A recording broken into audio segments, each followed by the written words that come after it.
Hi అమ్మ, ఎలా ఉన్నారు? అందరూ బాగున్నారా? అమ్మ, లాస్ట్ ఇయర్ కూడా ఒక రకం సాంబార్ కారం చూపించా. ఈ సంవత్సరం ఒక రకం కాంబినేషన్లో చూపిస్తానమాట. నాకు 3 టైప్స్ కాంబినేషన్స్ తెలుసమ్మా. నెక్స్ట్ ఇయర్ ఇంకోటి చూపిస్తా. మీరు కూడా 3 రకాలు చేసుకొని తిని ఏదైతే బాగుందో అది మీరు వాడుకోండి రెగ్యులర్గా. అయితే ఈ ఏమో ఒక ½ కిలో నేను గుంటూరు మిరపకాయలు తీసుకున్నా. ఇది కారం.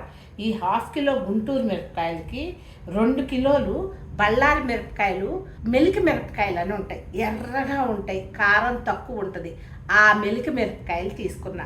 మనం ఎవరైనా కూడా బళ్ళారి మెలిక మిరపకాయలు అని అంటే చెప్తారనమాట. ఆ మిరపకాయలు తీసుకొని పట్టించుకున్నాను నేను.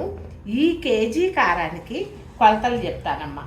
ధనియాలు 1/4 కిలో, జీలకర్ర 100 గ్రామ్స్, మెంతులు 10 గ్రామ్స్, ఉప్పు 50 గ్రామ్స్, కరివేపాకు తగినంత, పసుపు 50 గ్రామ్స్, వెల్లుల్లి 50 గ్రామ్స్, ఆవాలు 10 గ్రామ్స్, వంట ఆముదం 100 గ్రామ్స్.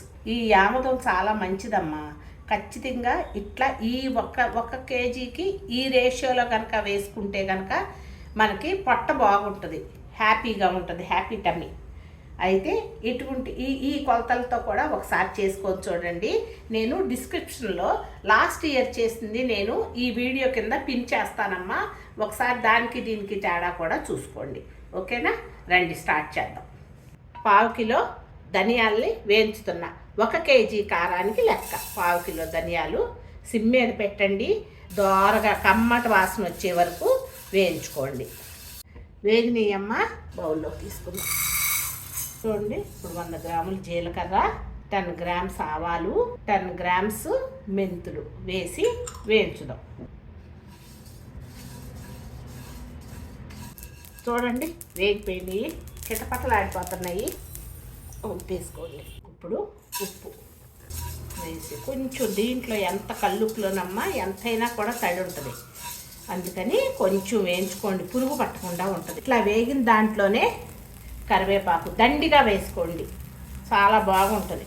ఒకసారి తిప్పేసి స్టవ్ ఆఫ్ చేస్తే ఈ వేడి ఉంటుంది కదమ్మా, ఈ వేడికి మొత్తం అంతా గలగలలాడిపోద్ది.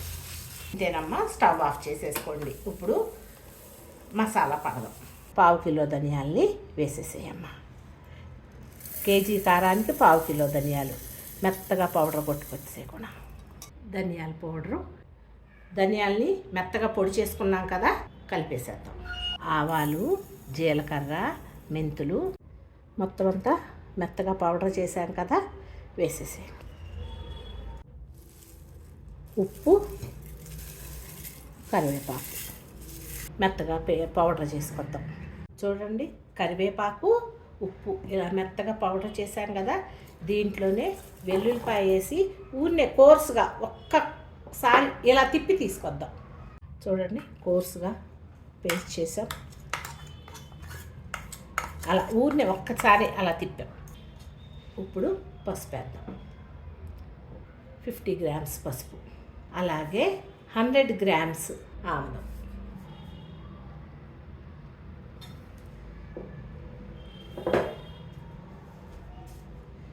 మరమ్మ కాన్స్టిబేషన్స్ ప్రాబ్లమ్స్ కానీ ఏది ఉండదు.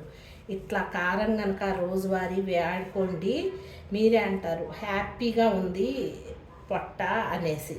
మరమ్మ వెంటనే ఇది కనుక గట్టిగా నొక్కి జాడీలో పెట్టుకుంటే సంవత్సరం వరకు ఏమీ అవదు.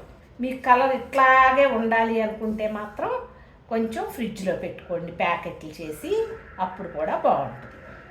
ఇంతేనమ్మా, సింపుల్గా సాంబార్ కారం.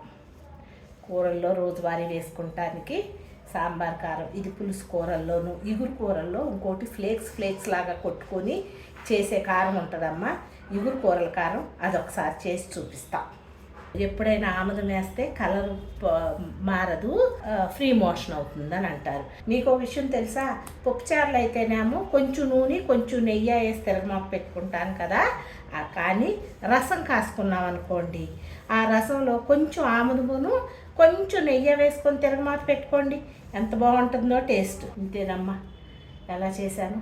నచ్చిందా నేను చేసిన కూర కారం? రోజువారీ డైలీ వాడుకునే కూర కారం.